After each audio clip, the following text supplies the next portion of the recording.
Une démarche globale qui correspond à l'esprit des fondateurs de la marque Veja. Veja, ça veut dire regarde autour de toi en portugais, en brésilien. Et c'est né il y a 2 ans. C'est la première marque de basket qui respecte à la fois l'homme et l'environnement. Donc en fait, on s'est lancé un peu à l'aventure dans cette marque. On a monté toutes les filières au Brésil. Donc on bosse avec des petits producteurs de coton bio qui constituent la toile de la basket et de caoutchouc naturel. Ensuite, on a créé toute une chaîne solidaire de coopératives pour assembler les baskets. Et jusqu'à Paris, où sont stockés les baskets dans une association de réinsertion qui s'appelle ASF. Bien à toi. Ouais. Bon, comment va? Ça va, on a bien reçu les commandes là. Ouais. Donc on attend le prochain arrivage pour monter le stock.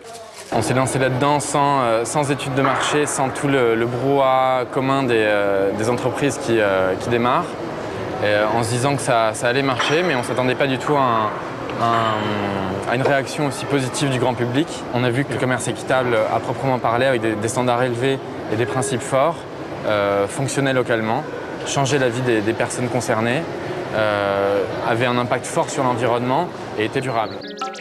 Mais difficile de croire que les prix restent raisonnables quand on sait que les producteurs sont payés à leur juste valeur, et pourtant. On dit souvent que le commerce équitable est plus cher, en général on parle de 10% plus cher, c'est valable pour l'alimentaire en général, et encore c'est de moins en moins vrai.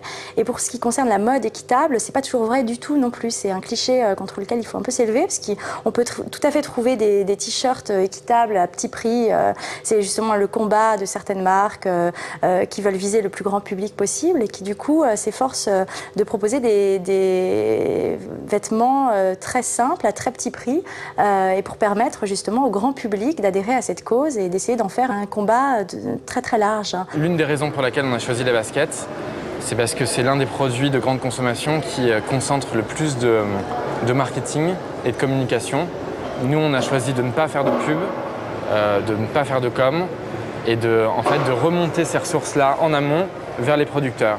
Donc en fait, la basket, à la sortie de la coopérative d'assemblage, l'usine qui assemble les baskets, elle est environ 6 ou 7 fois plus chère qu'une basket conventionnelle, mais elle atterrit quasiment au même prix dans les magasins parce qu'on ne fait pas de com ni de pub.